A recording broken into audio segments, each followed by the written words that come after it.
At his 70th birthday celebration, surrounded by 200 guests, Preston Harwick raised a glass of sparkling champagne, its facets reflecting the light of the opulent chandelier. A hush fell over the room as the imperious head of the business empire, which he had commanded for 4 decades, captured everyone's attention. His gaze landed directly on his youngest son, and Deacon felt a premonition of impending disaster. "Ladies and gentlemen, before we continue our festivities, I have an announcement to make regarding my legacy," Preston declared, a familiar note of ruthlessness in his voice. "As you know, I am stepping down from Harwick Industries, and it is time to pass the reins to the next generation." A murmur of anticipation rippled through the room. His elder sons, Roderick and Sterling, straightened like athletes poised for a triumphant race. They stood at the foot of the grand staircase, like princes awaiting coronation, their wives, adorned in diamonds, radiating beside them. "To my eldest son, Roderick," his father continued, gesturing to his brother, who stepped forward with a practiced smile, "I bequeath the manufacturing division, the estates in Connecticut and Palm Beach, a fleet of yachts, and $18 million in liquid assets. You have earned every penny working alongside me for the past 15 years. Applause filled the hall. Roderick raised his glass, his smile widening as board members and major investors nodded approvingly. His wife, Camilla, bestowed a kiss on his cheek, posing for the cameras capturing the momentous occasion. "To Sterling, my second son," Preston's voice resonated with pride, "go the European operations, our international assets, the Manhattan penthouse, a $12 million art collection, and another $18 million in cash. Your vision for global expansion has proven invaluable." The applause grew louder still. Sterling executed a playful bow, basking in the adulation, while his wife whispered something in his ear, prompting an even wider smile. Deacon stood in the shadows, a knot of dread tightening in his stomach, knowing what was coming but still hoping for a mistake. "And now," Preston announced, his voice growing sharper and colder, "we turn to my youngest son, Deacon." All eyes in the room turned to him. Deacon felt them like pinpricks, some filled with curiosity, others with predatory anticipation. Preston approached, each step measured and theatrical. Deacon, who rejected the family business to become a veterinarian, Deacon, who squandered every opportunity I offered him to pursue a childish dream of saving stray animals and livestock. He paused, savoring the moment. Deacon, who chose poverty over prosperity, sentiment over success. A deathly silence fell over the room. Even the catering staff froze in place, their silver trays unmoving. "To you, Deacon, I leave precisely what you have contributed to this family's legacy." Preston raised his glass higher. "Nothing. Not a single penny, not one piece of property, not even the board seat you refused 10 years ago. You were never worthy of the Harwick name. And tonight, everyone here is a witness to that truth." The silence stretched intolerably. Then someone began to applaud. First one person, then another. Soon, the entire room erupted in applause, as if they had just witnessed a brilliant performance. His father's business associates laughed openly. His brothers clinked glasses in triumph. Even Aunt Meredith, who had always shown kindness at family gatherings, averted her gaze when Deacon caught her eye. "To the toast," Preston exclaimed, his voice triumphant. "To those who build legacies, and to those who learn the cost of rejecting greatness." The crowd responded with a jubilant roar, champagne glasses raised in unison. Deacon turned and headed for the door, his feet moving steadily despite the storm raging within him. Behind him, he heard Roderick's voice, cutting through the celebratory din. Sterling's venomous voice, dripping with mockery, cut through the boisterous celebration. "Should have listened to father, little brother. Hope those mongrels keep you warm tonight." His words were swallowed by self-satisfied laughter. "At least he's consistent, always choosing the path of failure." Deacon's footsteps echoed hollowly on the marble floor of the grand foyer. His hand reached for the massive oak door as if seeking escape, but a quiet, insistent voice stopped him. "Deacon, please, a moment of your time." Turning, he saw Walter Grimby, the family attorney who had served the Harwick clan faithfully for 4 decades. On his face, unlike the triumphant masks in the ballroom, was an expression Deacon couldn't immediately place. Sympathy? Or perhaps guilt? Grimby cast a quick glance over his shoulder, ensuring they were alone, and pulled a thick, fabric-bound envelope from his inner jacket pocket. It was sealed with a burgundy wax stamp bearing the elegant initials VBH, Vivian Brennan Harwick. "Your mother, Vivian Passé, foresaw this day," the lawyer whispered, almost inaudibly. "She prepared for it long before her passing, 20 years ago." Deacon's hands grew cold as Grimby placed the envelope in his palms. "She made me swear an oath, Deacon, on my life and the lives of my children, that I would give this to you tonight, on your father's 70th birthday. Not a day sooner, not a day later, only tonight." His weathered hands trembled slightly. "For 20 years I have carried this burden. Now it is yours." "Walter, what is this?" Deacon asked, unable to hide his agitation. "The truth," Grimby simply replied. "Everything your mother wanted you to know, when the time came, when you were ready to accept it, when it became a necessity for you." He squeezed Deacon's shoulder reassuringly, years of sorrow etched in his eyes. "Don't open it here. Find a safe place. And Deacon, whatever you decide to do after reading it, remember that your mother loved you more than life itself." Without waiting for a reply, Grimby turned and headed back to the festive commotion, leaving Deacon standing at the threshold with the envelope, which had suddenly become as heavy as the weight of the world. Through the windows, he saw his father, surrounded by guests, roaring with laughter, his brothers posing for photos, displaying their radiant smiles, all celebrating his expulsion from the family. Vivian Harwick had passed away 20 years earlier, struck down by cancer when Deacon was barely 12. She was the only person in that vast mansion who had given him genuine love, who had supported his dream of becoming a veterinarian, who had taught him that kindness was a strength, not a weakness. And now, 2 decades after her death, she was reaching out from beyond the grave on the very evening his father publicly disowned him. Deacon walked toward his old truck, feeling the envelope burning in his palms. The sounds of laughter and music pursued him, fading into the night. Sitting behind the wheel, he watched through the illuminated windows of the mansion as his brothers, anticipating the imminent division of millions, made their plans, and his father reveled in yet another victory over the son who dared to forge his own path. But Deacon held something they didn't know about, a message from the only parent who had truly loved him. Deacon's fingers touched the wax seal, feeling the imprint of his mother's initials, and he wondered what truth could possibly matter after 20 years of silence.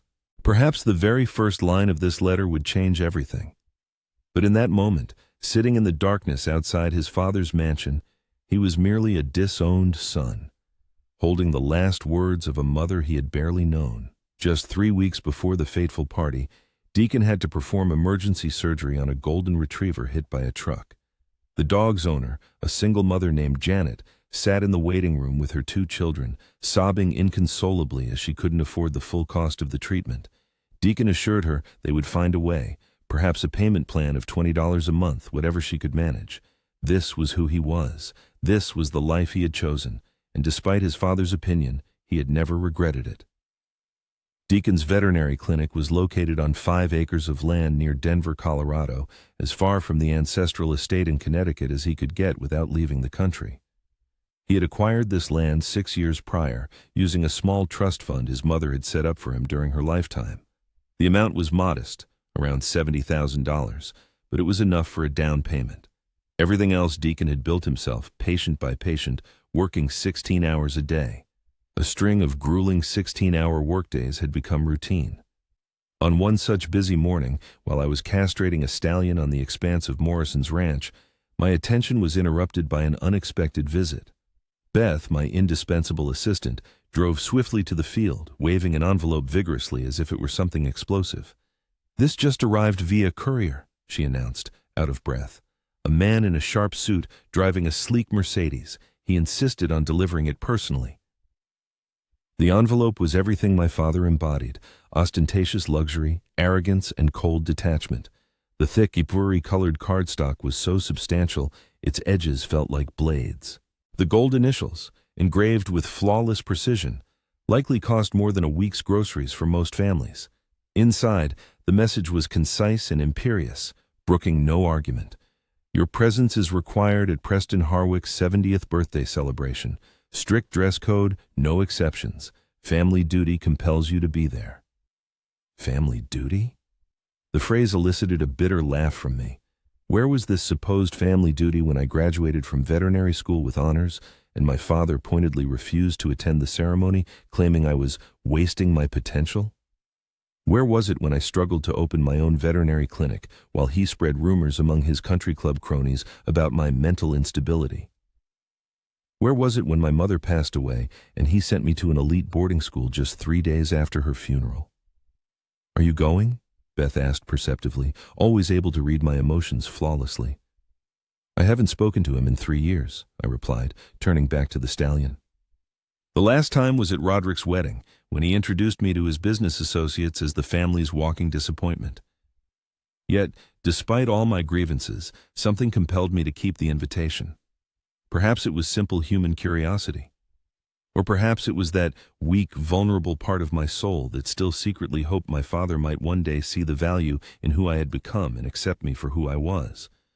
Or maybe it was something more, an instinct inherited from my mother, telling me this particular summons was different from all the rest. I grew up in a sprawling Connecticut estate, with its 23 rooms steeped in luxury and impeccably manicured symmetrical gardens. Every corner of that house held memories, mostly painful and unpleasant. In the dining room, where father subjected us to relentless interrogation about stock market fluctuations at every dinner, punishing the slightest misstep with an icy silence that could last for days. In the study, where he lectured me for hours about my many failures, while Roderick and Sterling, my older brothers, sat by, smirking in their impeccably tailored suits. In the library, where my mother secretly slipped me books about animals, whispering that it was perfectly all right to dream of a different life. My brothers clung to the family business with a death grip, like sharks sensing blood. Roderick, 6 years my senior, began interning with father at board meetings when he was 14. Sterling, 3 years older than me, engineered his first insider trading scheme as a high schooler, though my father worked tirelessly to ensure it never surfaced or had any legal repercussions for him. They were true sons of Preston Harwick, molded in his image, ruthless, calculating, and utterly devoted to the altar of money. Then there was me, the child who brought home wounded birds and desperately tried to nurse them back to health in shoeboxes. The teenager who volunteered at animal shelters instead of attending father's tedious country club soirees. The son who, at his high school graduation, declared his firm intention to become a veterinarian, not a corporate lawyer, and watched in horror as his father's face changed color, first crimson, then purple, then a sort of ashen gray I had never seen before. "You are killing your mother's memory," he hissed that night. "She would be ashamed of what you are becoming." But he was profoundly mistaken. My mother, Vivienne, was the one who always supported my love for animals and encouraged my passions. She took me to the zoo every weekend when father was on endless business trips. She helped me build little hospitals for my stuffed animals, crafting tiny surgical instruments from paper clips and rubber bands. On her deathbed, when cancer had taken almost everything but her voice, she took my hand in hers and whispered, "Follow your heart, Deacon. It knows the way better than any map your father could draw." She passed away 2 days later. I was just 12 years old, and the only person in that vast, cold house who had ever shown me unconditional love and care was gone forever. The funeral was a blur, an endless procession of black suits and empty, meaningless condolences. My father delivered a pompous speech about legacy and strength, never once mentioning love. My brothers stood rigid, stone-faced, having already learned the lesson that Harwick men did not show emotion, let alone cry. But I sobbed uncontrollably until I was gasping for air, and the look of disgust my father gave me was etched into my memory forever. Immediately after the funeral, he sent me to Exit Academy, an elite boarding school where troublesome scions of wealthy families were typically dispatched. I spent 6 long years there, returning home only for obligatory family holidays, where I sat at the enormous dining table, feeling like a ghost, while my family discussed the latest acquisitions and mergers. On my 18th birthday, I withdrew the trust fund my mother had left me and irrevocably turned my back on the past. Now, years later, the invitation to the celebration lay on my desk, lost among patient charts and prescription pads. I had created a world incomprehensible to my father, a world where the measure of success was the lives of animals saved and the gratitude of their owners, not cold profit. My veterinary clinic had earned renown in Colorado, taking in patients rejected by other doctors and never turning away animals in need, regardless of their owner's financial situation. But this invitation seemed to hypnotize me. Deep down, perhaps in the heart of that 12-year-old boy who had lost his mother, there was a need to see his childhood home again. A desire to stand before his father and prove that his definition of failure was just one perspective. And so, a decision that could change everything was made. A call to Beth asking her to clear my schedule for a long weekend, booking flights to Connecticut, even buying a tuxedo, my first formal wear since senior prom. As I prepared for the journey, I found myself wondering what my mother would think of the man I had become. I hoped she was proud. I hoped she understood that choosing compassion over wealth was a unique form of success. The night before my flight, I performed one last surgery, removing a tumor from a 10-year-old Labrador whose family had driven 3 hours to see me. Working with focus and precision, saving a life with my own hands, I reflected on the upcoming evening, on my father, who deemed my work unworthy of a Harwick, on my brothers, who would surely mock my choices. I couldn't have imagined that this evening had been planned by my mother 20 years prior. I didn't suspect that all my perceptions of family were built on a lie. All I knew was that I was returning to the house that had once tried to break me, clad in rented confidence and carrying the weight of every decision that led me away from my father's world to something he would never comprehend. A life built on healing, not harming, on service, not dominance. The boy who had left that mansion was returning as a man who made his living saving lives. I thought that would be enough. How wrong I was. The party surpassed all my darkest expectations. The Harwick mansion had been transformed into something resembling a coronation hall. Gold and silver drapes cascaded from every archway. Ice sculptures bearing my father's company logo stood tall, like frozen monuments to his exorbitant ego. A string quartet played melodies in a corner, and white-gloved servers circulated with champagne, a single bottle of which likely cost more than most people's monthly car payments. I purposely arrived late, hoping to slip in unnoticed, but the moment I crossed the threshold of the massive doors, all eyes turned to me. The prodigal son, the source of disappointment, had returned. Conversation ceased mid-sentence as familiar faces registered my presence with expressions of surprise, mockery, or outright contempt. "Deacon," Aunt Meredith was the first to approach, giving me an air kiss on the cheek, maintaining a distance as if poverty were a contagious disease. "We hardly expected you to come. Your father said you were probably too busy with your little vet practice." "It's not little," I quietly countered. "We perform over 3,000 surgeries a year." She let out a titter. A fake, socialite laugh, devoid of any real meaning. "How charming. Well, your brothers are by the bar. I'm sure they'll be thrilled to see you." Thrilled was definitely not the word that came to mind. Roderick noticed me first, his eyes narrowing over his whiskey glass.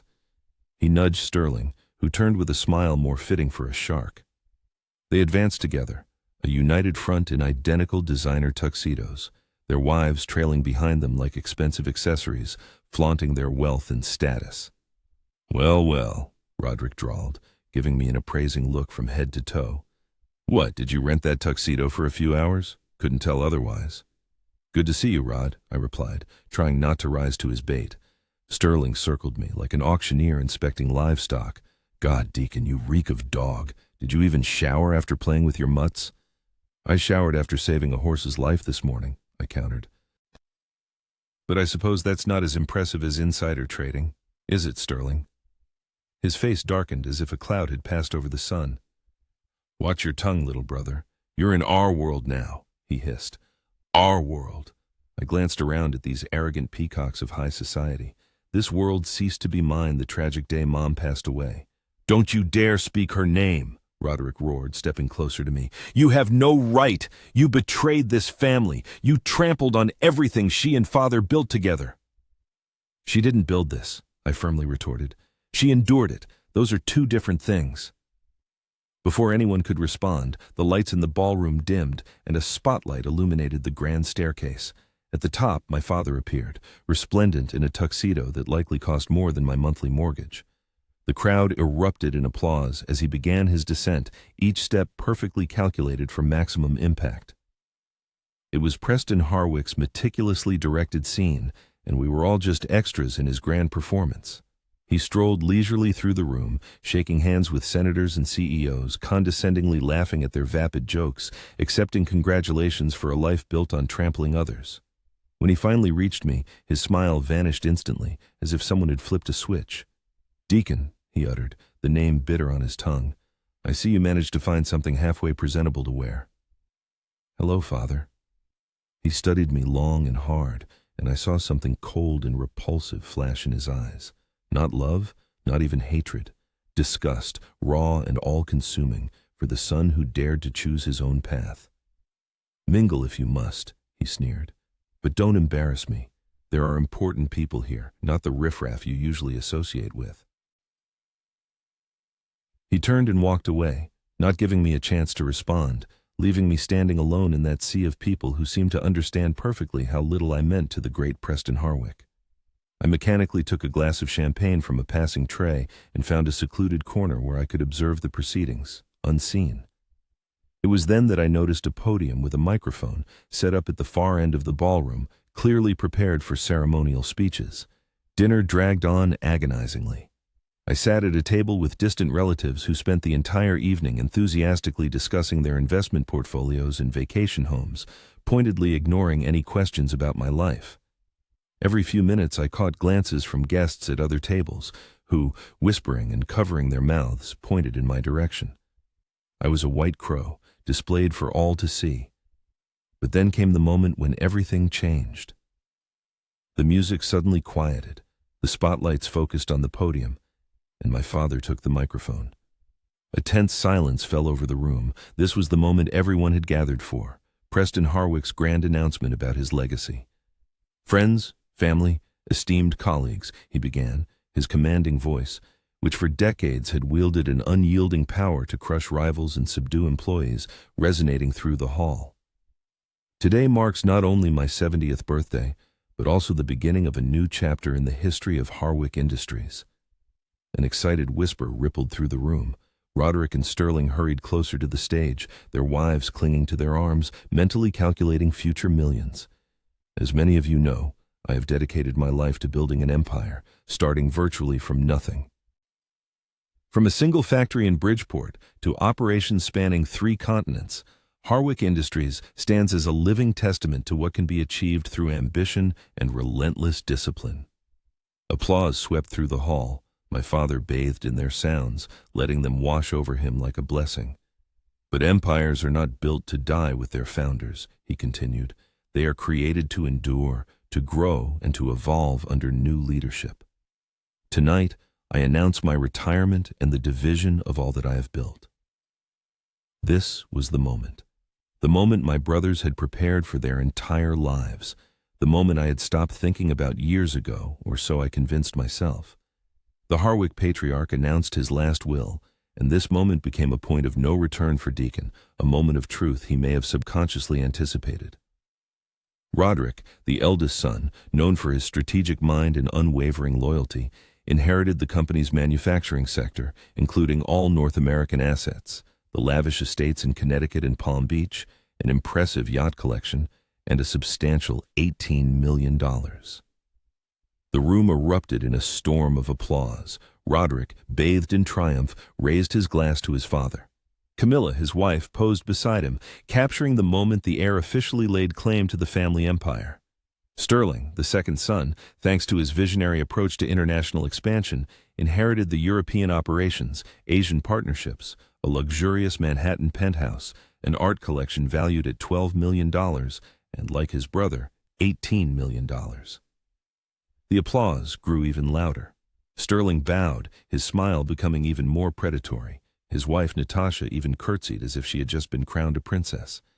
Then his father's gaze turned to Deacon, standing apart. All eyes fixed on him. "Now I must address my youngest son, Deacon," the patriarch declared. Every gaze in the room was fixed on Deacon, burning into him. He set down his glass and straightened, bracing for the blow. Deacon, who was given every opportunity, every advantage, every chance to be part of something great.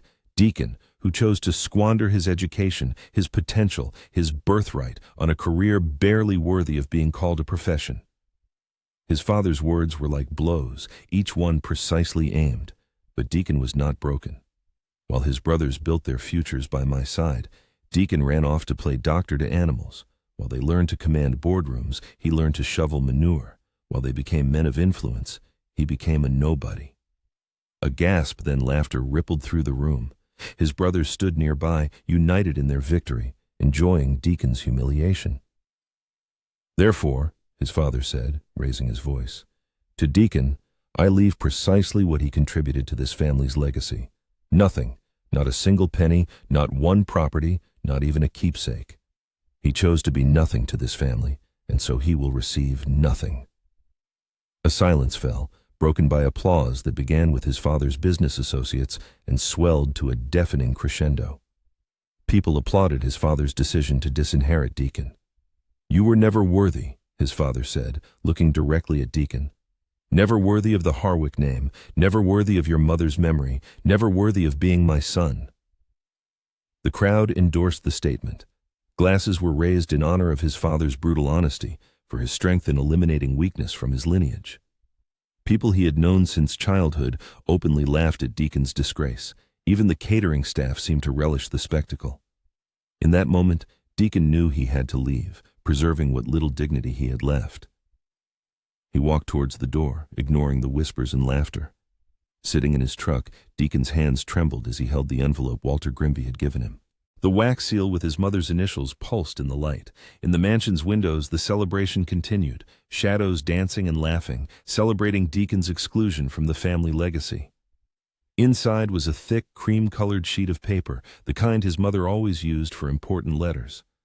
Her handwriting, elegant even after 20 years, brought a lump to Deacon's throat. He took a deep breath and began to read. With a deep breath, he delved into the letter. My dearest Deacon, if these lines have reached your hands, then your father has revealed his true nature to the world, and you need to know the truth about the cause of my death. That sentence made him reread it 3 times before the meaning fully sank in. His mother had foreseen this moment, this betrayal, 2 decades ago. How could that be? I did not die of cancer, my dear. Cancer was a reality, but it was externally provoked. I was slowly, subtly poisoned by someone who desired my disappearance, and that person was your father. His hands felt like lead. The letter almost slipped from his fingers, but he forced himself to continue reading. 6 months before my diagnosis, I uncovered something about Preston that turned everything upside down. Your grandfather, my father Theodore Brennan, was not merely Preston's business partner. He was the true genius, the creator of every patent that brought renown to Harwick Industries. Your father stole them, fabricated documents to secure ownership, and then destroyed your grandfather morally and financially. My father died of a heart attack when you were only 3, but the true cause was the emotional trauma inflicted by that betrayal. The image of his grandfather, a kind man with gentle hands who let him play with his pocket watch, flashed in his mind. His father had portrayed him as weak, a worthless failure who couldn't handle the burden of business, another lie in the foundation of an empire built on deceit. I presented Preston with evidence found in your grandfather's old archives, bank statements, original patent blueprints with my father's signature, even correspondence discussing the inventions before Preston claimed them. I informed him of my intention to expose him. That was my mistake. I should have fled with you, my boys, but I believed I could hold him accountable. The letter went on to describe how soon after this confrontation, her mysterious illness began. Doctors couldn't explain the aggressive progression of the cancer or why the treatment seemed only to worsen her condition. Preston insisted on a specific oncologist, Dr. Martin Hewitt, who resigned and moved to Switzerland immediately after her death. When I realized what was happening, I started recording our conversations. Preston would bring me special teas, assuring me they would ease the nausea. He would stand and watch me drink every drop. In one recording, he said, "You should have kept silent, Vivian. Some truths are too dangerous to utter." His mother spent the last months of her life not just dying, but gathering evidence. She hid the evidence in a Union Federal Bank safety deposit box, number 1247. She transferred the original patent rights, inherited from her father, into a secret trust, bypassing Preston. The patents themselves had long expired, but the derivative technologies are still in use today. Every component of a smartphone manufactured by Harwick Industries, every medical device, every aerospace instrument, all originated from her father's work. All this time, the royalties should have belonged to you. I made sure they accumulated in a trust fund under your name, using my maiden name, Brennan. She then explained how everything had been arranged through Walter Grimby, whom she made promise to wait until Preston's 70th birthday, knowing that was when he would officially disown him, and this information would be needed most. As of now, there's about $100 million in the account, possibly more. But the money isn't the main gift, my dear boy. Inside the box, you will find the truth. The original patents, the forged documents created by Preston, recordings of our conversations, and a video testimony I filmed from my hospital bed, attested by Walter. He looked at the mansion again, at the warm light streaming from its windows. Inside that house, his father was celebrating his victory over him, standing on the bones of the man he had destroyed and the wife he had murdered. His mother's letter to Deacon became a posthumous revelation, echoing with tragedy and hope. It contained a bitter confession of love, cut short by his father's violent hand, and simultaneously a call for justice, addressed to the son she loved and believed in. "You have a choice, Deacon," she wrote. "Take the money and disappear, escaping the Harwick shadow, or use what I've left to destroy him as he destroyed others. I will not tell you what to choose. I trust your heart." What followed were personal revelations, full of pain and tenderness. His mother thanked Deacon for his kindness and compassion, for staying true to his principles, unlike his brothers who had become reflections of their father's cruelty. It was in this integrity that she saw his strength and the reason she chose him to be the keeper of the truth. The letter contained clear instructions: contact Walter immediately and visit the bank on Monday morning. Inside the box, a USB drive awaited him with digital recordings and an FBI contact who had never received a call from his mother. "Know that I loved you more than life itself," she wrote. "Every moment with you was worth any price. Your father's cruelty isn't because of your worthlessness, but because you remind him of the only person he couldn't defeat, me." The signature, "With all my love forever, Mom," concluded the letter, and a postscript highlighted the particular importance of a recording dated February 15, 2004, where Preston discussed an acceleration protocol with Dr. Hewitt, requiring immediate attention from authorities. A call to Walter confirmed the reality of what was written. He, the keeper of the secret for 2 decades, was ready to give Deacon the key to the truth hidden in the safety deposit box. "You knew he was killing her?" Deacon asked, and Walter's reply was tinged with bitter regret and helplessness. Suspicions, confirmed by the recordings, could not be revealed sooner without endangering the sons. His mother had sacrificed herself for their protection. Starting the truck's engine, Deacon felt anger and resolve replace doubt. Walter's words about the family's imminent collapse and his father's arrest only strengthened his resolve. "Let it all burn," he said, heading towards retribution. The world that had rejected him was left behind. Ahead awaited reckoning. Deacon, guided by his mother's love and armed with the truth, became an instrument of justice. Monday greeted them with gray rain, a perfect atmosphere for the resurrection of truth and the execution of vengeance. Walter, with the face of a sorrowful priest, waited for him at the bank. The manager, Patricia Chen, led them to the vault's viewing room, where behind the door of safe deposit box 1247 lay secrets capable of destroying an empire of lies. 2 keys unlocked access to the past. Walter handed over his, Deacon signed the necessary papers, and they were left alone with the ghosts of the past, ready to break free. We were left alone with secrets 2 decades old.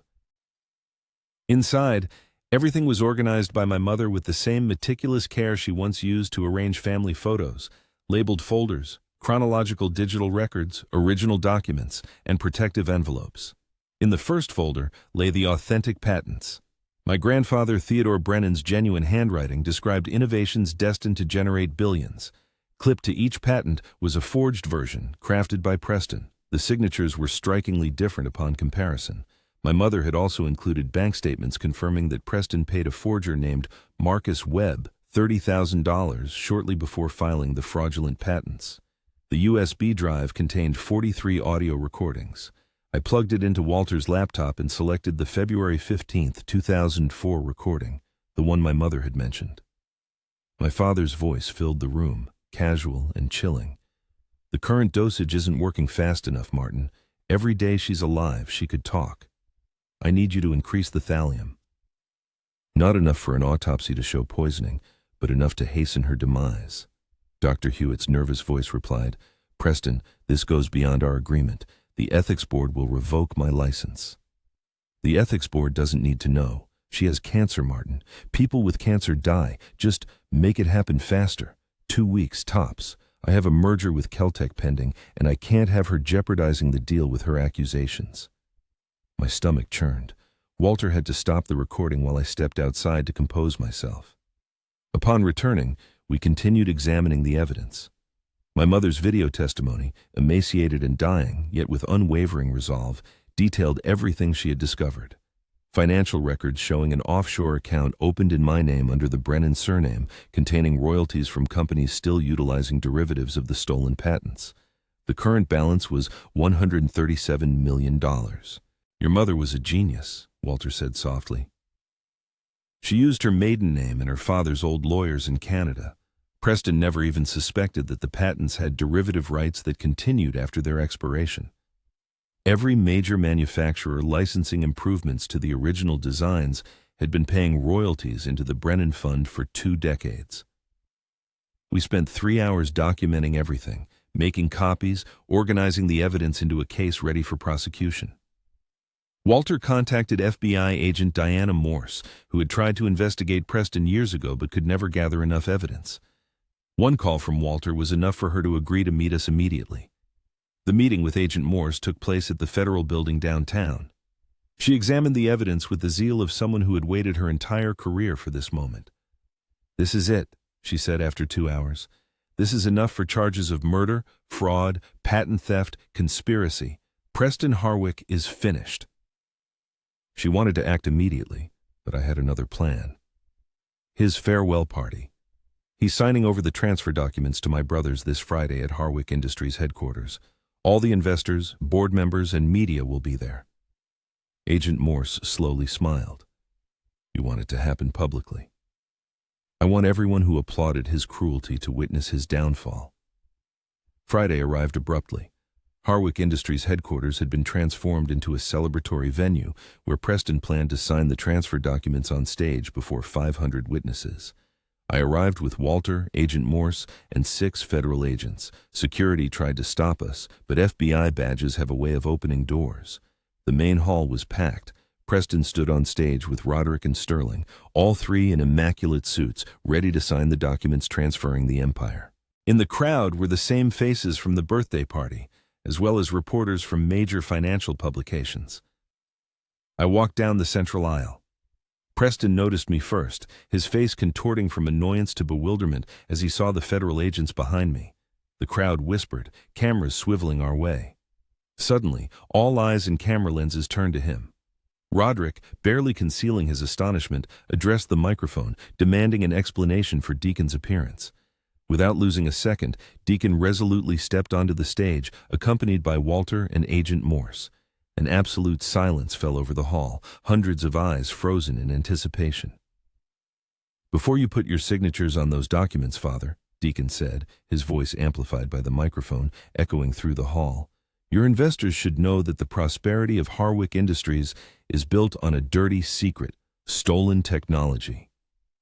In response, Preston erupted in a contemptuous laugh, that familiar bark Deacon had heard his entire life. "You nobody! In your pathetic attempt to gain attention, you interrupt my well-deserved retirement with ridiculous fantasies." "These are not fantasies, but bitter truth," Deacon retorted. He turned to face the audience, ready to expose the carefully hidden truth. "Every patent that brought this company its success was stolen from Theodore Brennan, my grandfather.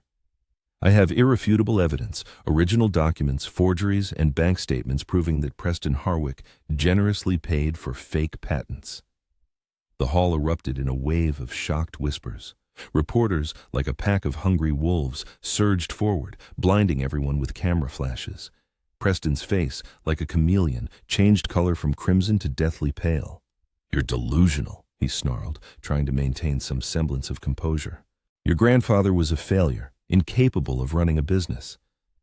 "My grandfather was a genius whose ideas and developments you shamelessly stole." "But that's not even the worst of it," Deacon declared, taking out his phone and connecting it to the hall's sound system. "Now you will hear a recording from February 15th, 2004. Preston's voice, sinister and calculating, filled the hall, discussing with Dr. Hewitt the details of a sinister acceleration protocol, ordering him to increase the dose of poison. The crowd gasped, listening as he coldly planned his wife's murder.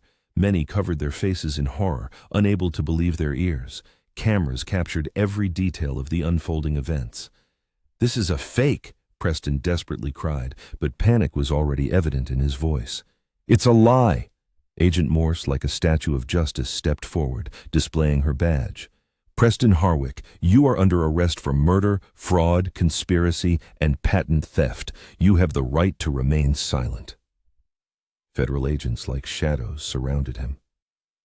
Preston looked desperately at Roderick and Sterling, frozen in stunned silence, watching their inherited empire crumble before their eyes. Then his gaze, full of hatred, turned to Deacon. "You ruined everything," he hissed as handcuffs clicked shut on his wrists. "No," Deacon calmly replied. "You ruined everything when you killed her. I'm just collecting a debt." As Preston was led away, chaos erupted in the hall. Reporters, like a pack of hyenas, swarmed with questions. Investors demanded immediate explanations. Board members, like rats, fled the sinking ship. Roderick, in despair, grabbed Deacon's arm. "Do you understand what you've done? You've ruined us, the company, our money, everything." "Everything built on murder and theft," Deacon cut in, pulling away from his grasp. "It was never truly yours." Sterling, stripped of his signature shark-like smile, stood as if struck by lightning, with the expression of a man witnessing the end of his world. "The houses, the accounts, they'll freeze everything." "Precisely," Walter confirmed. "All assets derived from the use of stolen patents will be seized pending investigation." Deacon, without looking back, left the stage, leaving his brothers in ruins, his father in custody, and the empire in ashes. The crowd parted before him, some looking with horror, others with unconcealed respect. Outside, Agent Morse, like a shepherd, guided Preston into a federal vehicle, while news vans arrived one after another. "Your mother would be proud of you," Walter said, walking beside Deacon. Deacon remembered her letter, the choice she had given him. He could have taken the money and disappeared, but that would have left her murder unpunished and her father's legacy stolen. Instead, he chose justice over comfort, truth over family, just as she had intended. "How could she have known?" Walter asked. I pointed to a plaque engraved with a quote, my mother's favorite saying, "Integrity is what you do when no one is watching." Below, in a more modest font, was added, "Vivian Brennan Harwick, 1954-2004, forever in our hearts." "She raised me," I simply replied. "She knew no amount of money could destroy what she instilled in me." "Mr. Harwick," a reporter, like a vulture, thrust a microphone at him. "How do you feel about destroying your own father?" Deacon, without blinking, looked directly into the camera, knowing it would be broadcast on every news channel. "He was never my father. Fathers don't murder mothers. He was just Preston Harwick. And now everyone knows what that means." The federal vehicle, like a phantom, drove away, taking Preston, whose empire crumbled behind him like a house of cards in a hurricane. Deacon's brothers might survive, but they would never again be princes. Investors would sue, prosecutors would indict, and the Harwick name would become synonymous with betrayal. Deacon had entered that building as a disowned son, a family disappointment, unworthy. He left as the only Harwick who chose truth over riches, the only one his mother trusted with her final gambit. The boy who was publicly humiliated at his father's birthday had become the man who brought down an empire, armed only with evidence and courage. Justice, he realized that day, was the best inheritance of all. 6 months after Preston Harwick's arrest, I stood in the main office of the Vivian Brennan Memorial Veterinary Clinic, a recognized leader among veterinary trauma centers in the western United States. Morning sunlight streamed through vast windows, illuminating operating rooms equipped with cutting-edge technology surpassing many human hospitals. This place had become a symbol of what could be built on truth, not on lies and deceit. The trial proceeded swiftly and mercilessly.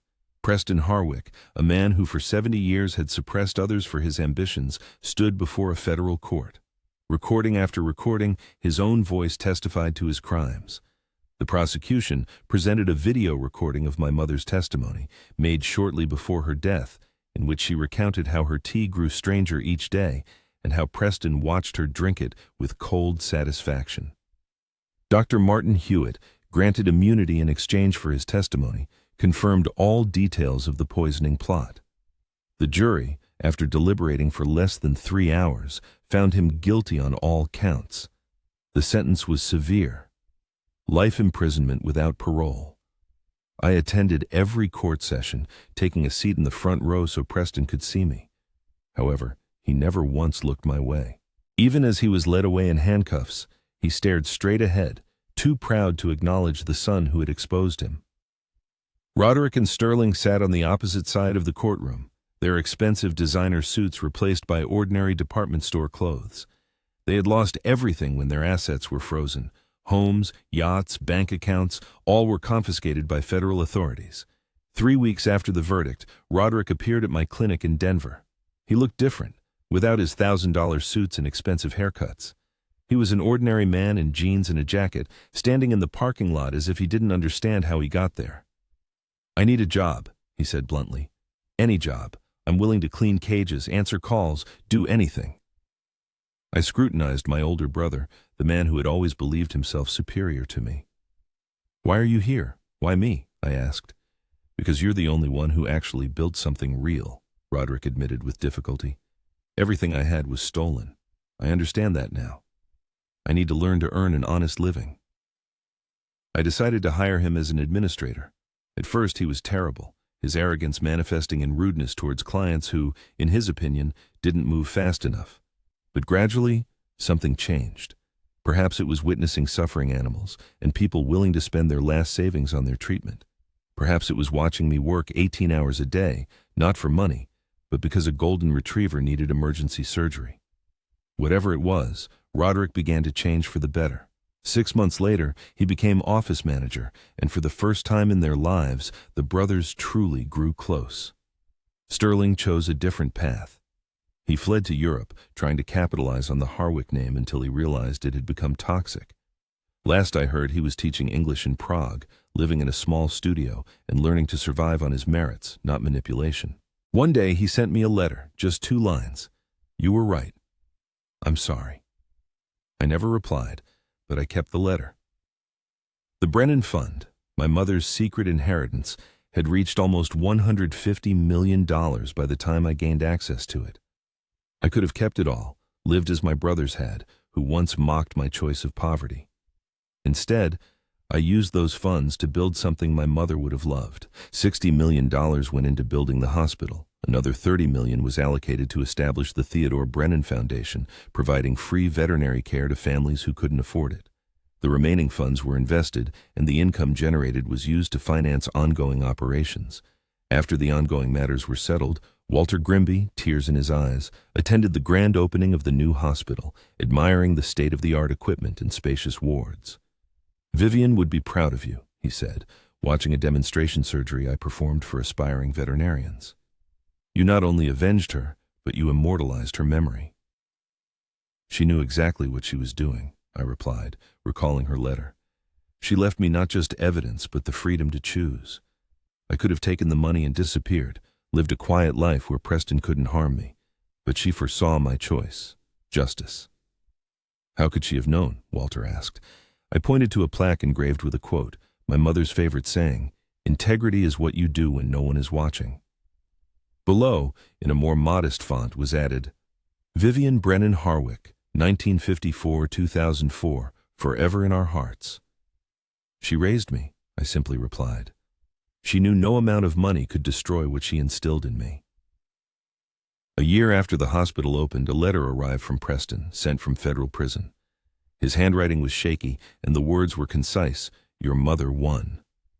No apology, no admission of guilt, just those 3 words. I framed that letter and hung it in my office, not as a trophy, but as a reminder that victory isn't always measured by what you gain, but rather by what you refuse to lose. On the day I tell this story, I performed surgery on a police dog injured in the line of duty. The gruff Sergeant Rodriguez couldn't hold back tears when he learned his partner would make a full recovery.